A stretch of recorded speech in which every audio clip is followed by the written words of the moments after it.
नमस्ते दोस्तों, रानी kitchen zone में एक बार फिर से आपका बहुत बहुत स्वागत है। मैं फिर से हाजिर हूँ कुछ ऐसे टिप्स एंड ट्रिक्स लेकर के जो ना सिर्फ आपका काम आसान करेगा बल्कि आपका टाइम और पैसा दोनों की बचत करने वाला है। सो वीडियो में एंड तक ज़रूर बने रहिएगा। पसंद आती है तो लाइक करिएगा और चैनल को सब्सक्राइब ज़रूर से करिएगा। तो चलिए वीडियो को शुरू कर लेते हैं। क्या आप भी चाय पीने की शौकीन हैं और गुड़ वाली चाय जब बनाते हैं तो दूध फट जाता है? अब ऐसा बिल्कुल भी नहीं होगा। सिर्फ एक छोटी सी टाइमिंग और एक सिंपल ट्रिक से चाय होगी स्मूथ, कड़क और फुल टेस्ट वाली। इस टिप को ज़रूर फॉलो करिएगा तो आपकी चाय हमेशा परफेक्ट बनेगी। जब कभी भी आप चाय पत्ती, दूध और जो भी अदरक और इलायची वगैरह डालते हैं उसको पका रहे होंगे तो उस टाइम पे आपको इसमें गुड़ बिल्कुल भी नहीं डालना। जब चाय आपकी बिल्कुल अच्छी तरीके से बन जाए, कढ़ जाए, तब आप उसको उतार करके और फिर आप उसमें अपने स्वाद के अकॉर्डिंग गुड़ डालिएगा। डालने के बाद आप इसको अच्छी तरीके से मिक्स करके और फिर आपको अपने कप के अंदर इसे छानना है। आप देखेंगे कि इस ट्रिक को अगर आपने फॉलो किया तो आपकी जो चाय होगी ना वो एक बार में एकदम परफेक्ट बनेगी, बिना दूध फटे, बिना टेंशन, और घर पे बिल्कुल आसान तरीके से आप बना पाएंगे इसे। तो आप भी चाय पीते हैं, चाय लवर हैं, तो मेरे कहने से आप चीनी वाली चाय छोड़ करके और इस तरीके से गुड़ वाली चाय बना करके पीजिए। इसमें आपको स्वाद तो मिलेगा ही, इसके साथ ही आपको सेहत भी मिलेगी। बढ़ते हैं अपनी नेक्स्ट टिप की तरफ। जो चीज़ हम लोग वेस्ट समझ करके फेंक देते हैं ना, वही हमारे घर में बहुत ही ज़बरदस्त तरीके से काम भी आ जाती है। नानी दादी के जो पुराने नुस्खे होते थे, सफाई से लेकर के किचन तक, कमाल के होते थे। तो चलिए इस वीडियो में आप देख सकते हैं, मैं यहाँ पे सूखा हुआ नींबू ली हूँ। हम लोग अक्सर क्या करते हैं ना कि जब फ्रेश नींबू होता है उसका जूस बना लिया, उसका शरबत बना लिया, शिकंजी बना लिया, या फिर आप अपने रेसिपी में इस्तेमाल कर लिए। लेकिन जब ये सूख जाता है तो फिर यही सोचते हैं कि अब ये किस काम का है, इसमें जूस तो बिल्कुल भी नहीं है, इसको फेंक देना चाहिए। तो अब आपको इसे बिल्कुल भी नहीं फेंकना। यहाँ पे मैं बता रही हूँ, आप इसको छोटे छोटे टुकड़ों में इस तरीके से कट कर लीजिएगा।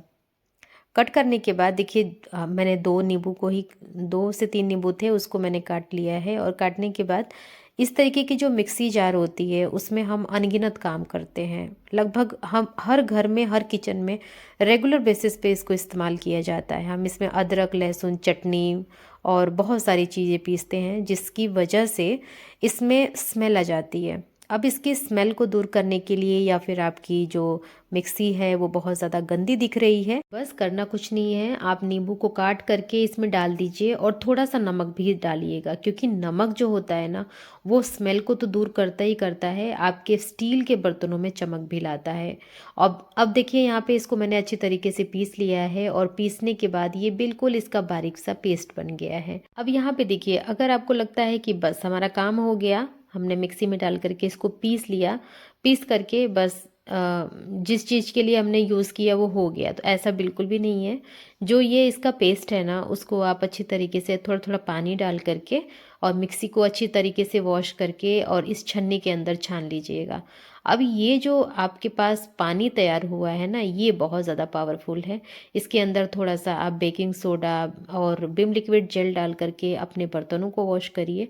आप देखेंगे कि आपके बर्तन चमक उठेंगे। तो ये तो रही एक बात। दूसरी बात, जिस चीज़ के लिए हमने इसे यूज़ किया उसमें हम बिल्कुल सक्सेसफुल रहे। ये अच्छी तरीके से साफ़ भी हो गई, इसके साथ ही इसके अंदर बिल्कुल भी स्मेल नहीं है। थोड़ी देर आप इसे धूप में भी रख सकते हैं। चलिए बढ़ते हैं अपनी नेक्स्ट टिप की तरफ। देखिए यहाँ पे एक बोल लिया है मैंने और बोल के अंदर मैं डाल दूँगी बेकिंग सोडा, जो कि बहुत ज़्यादा अच्छा होता है। आप इसको मल्टीपल तरीक़ों से यूज़ करते हैं। तो यहाँ पे मैंने 1 चम्मच भर के डाला है और क्वांटिटी आप कम ज़्यादा कर सकते हैं। आप वीडियो में बने हैं अभी तक ना, तो आपको बहुत कुछ इस यहाँ से सीखने को मिलेगा।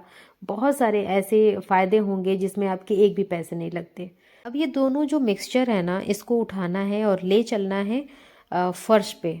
मतलब जब आपको पोछा लगाना होगा उस टाइम पे आप अपने पूरे घर में इसको छिड़क दीजिएगा। इसके बाद आपको झाड़ू लगा लेना है, ठीक है, अच्छी तरीके से। लगाने के बाद क्या होगा कि जो नमक है इसके अंदर और बेकिंग सोडा है, तो बेकिंग सोडा जितनी भी स्मेल है उसको दूर करेगा और नमक जितनी भी जिद्दी गंदगी है, चिपचिपी सी है, उनको दूर करेगा। इसके बाद आप जैसे पोछा लगाते हैं वैसे ही लगाना है। सिर्फ एक बात का ध्यान रखना है कि जो पानी होगा पोछे का वो एकदम गर्म होना चाहिए।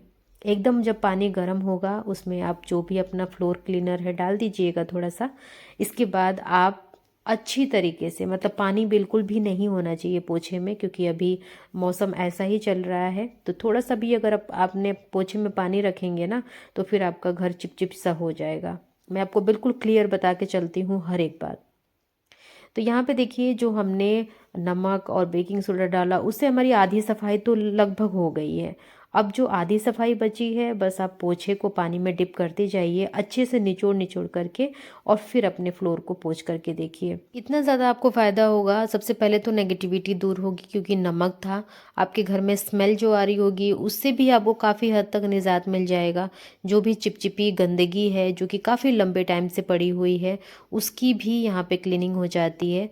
आप इसे सिर्फ हफ्ते में एक बार करिएगा। मैं कई बार इस बात को रिपीट कर रही हूँ, आप बार बार, मतलब ऐसा नहीं होगा कि आप रोज़ रोज़ पोछा लगा रहे हैं तो रोज़ रोज़ करिएगा। ऐसा करने की आपको बिल्कुल भी ज़रूरत नहीं है। बढ़ते हैं अगली टिप के तरफ। देखिए हमें लगता है कि जितनी हम महिलाएं हैं ना, सब लोग माँ बन चुकी हैं और सबके पास बच्चे हैं। अगर बच्चों के पास इस तरीके का हैंड वॉश आ जाता है तो फिर तो आपको पता ही है क्या होने वाला है। तो अब देखिए पैसा पानी में बहाने की बिल्कुल भी ज़रूरत नहीं है। एक छोटी सी देसी सी ट्रिक है जिससे आपका हैंड वॉश चलेगा डबल टाइम, और बच्चों मतलब बच्चे भी इस खुश रहेंगे और मम्मी का बजट भी नहीं बिगड़ेगा। तो यहाँ पे मैंने एक रबड़ बैंड लगा दिया है इस हैंड वॉश के नेक में, जिससे क्या होगा कि जब बच्चे इसको पंप करेंगे ना तो एक छोटा सा पार्ट ही बाहर निकलेगा, और इस तरीके से आपकी हैंड वॉश की काफ़ी हद तक बचत हो जाएगी। मैं तो हमेशा ये टिप आजमा करके देखती हूँ, क्योंकि हमारे भी घर में यही हाल है। तो आपके अगर बच्चे हैं जो कि हैंड वॉश बहुत ज़्यादा ख़त्म करते हैं तो ये टिप ज़रूर ट्राई करिएगा। अब बढ़ते हैं अगली टिप के तरफ। तो देखिए हम लोगों का जो इंडियन घरों में खाने की बात करें तो हम लोगों का खाना बिना अचार के अधूरा है। अब देखिए अचार भी बहुत सारे तरीके के बनते हैं।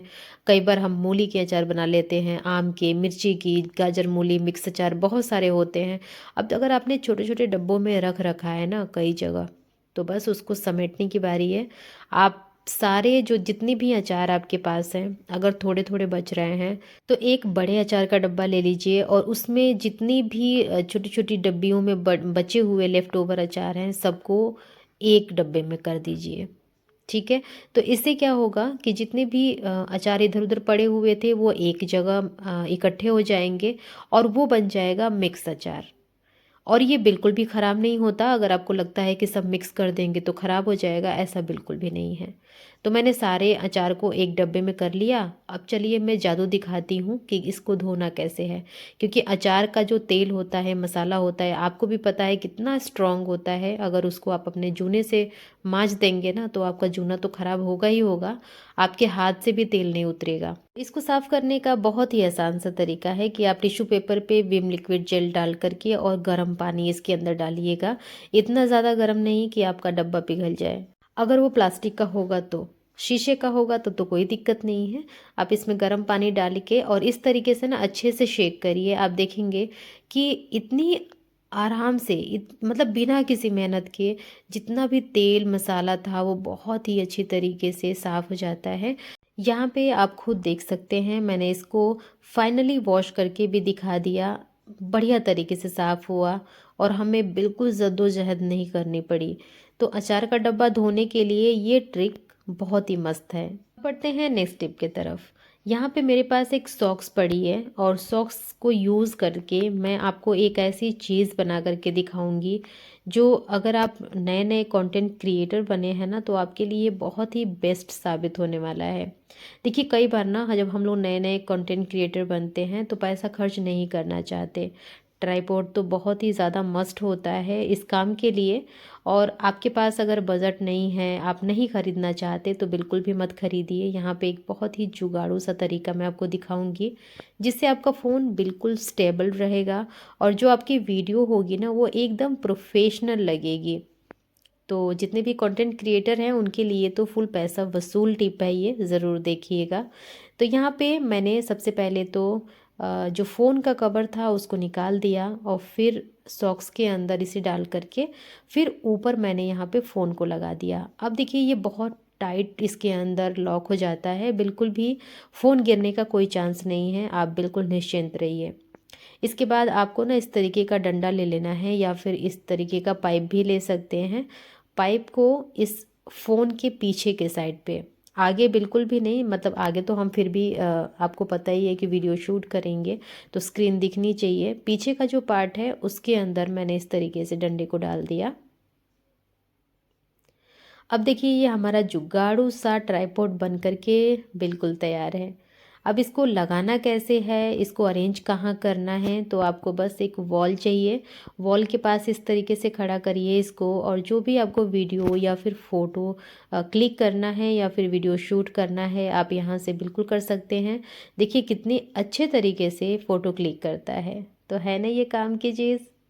बढ़ते हैं अपनी नेक्स्ट टिप की तरफ। इस तरीके के जो हमारे ज़िप वाले कपड़े होते हैं ना, कई बार उनका ज़िप ख़राब हो जाता है और हम जब ज़िप अच्छी तरीके से लॉक नहीं होता तो उसको फेंक देते हैं। अब देखिए आपको इसे फेंकने की बिल्कुल भी ज़रूरत नहीं है। आप इस यहाँ पे एक छोटी सी ट्रिक ज़रूर आजमा करके देख सकते हैं। तो देखिए आपको ज़िप इसके अंदर नहीं लगानी, अगर लग सकती है तो बिल्कुल आप लगा सकते हैं। आपको लगता है कि ज़िप से भी काम नहीं चल रहा है तो आप सुई में धागा डालिएगा, धागा मजबूत होना चाहिए, मैं पहले बता रही हूँ। अब देखिए इसको इस्तेमाल कैसे करना है, इसकी सिलाई कैसे करनी है। तो आपने देखा होगा कि जहाँ पे ज़िप लगती है, रनर जहाँ पे लगता है वहाँ पे ना दो छोटे छोटे से लॉक होते हैं, आप उनको कट कर लीजिएगा सीज़र से। इसके बाद आप इस तरीके की स्टिचिंग करिएगा, जो कि हिडन स्टिचिंग भी कहते हैं इसको। आपको इसी तरीके से इसमें सिलाई करते जाना है। डिस्टेंस बिल्कुल सेम रखिएगा, ना तो बहुत ज़्यादा दूर और ना तो बहुत ज़्यादा पास। इस तरीके से देखिए मैं सिलती जा रही हूँ और ये बहुत ही आसान सा तरीका है। जब आप इसको मतलब यूज़ करेंगे ना, आपको खुद हैरानी हैरानी होगी ये देख करके कि सच में आपने इसे इतना ज़्यादा यूज़फुल बना दिया। तो यहाँ पे देखिए बातों ही बातों में मैंने इसको सिलना स्टार्ट कर दिया और धीरे धीरे ये कंप्लीट भी होने लगा है।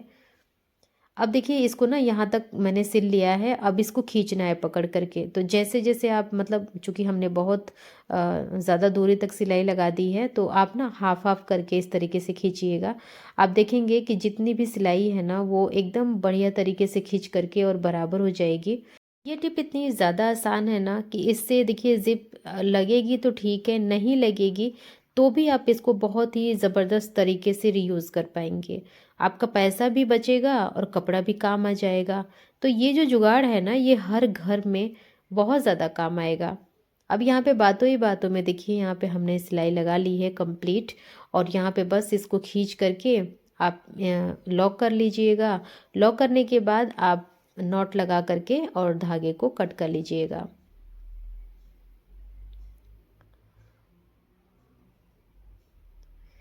बस यहाँ तक हमने इसकी सिलाई लगाई है और अब देखिए इसको खींच करके मैं बराबर कर दूंगी।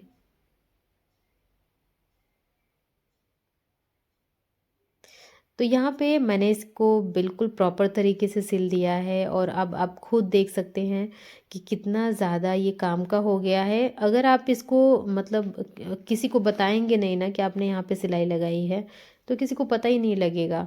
तो अब बताती हूँ मैं इसे पहनना कैसे है।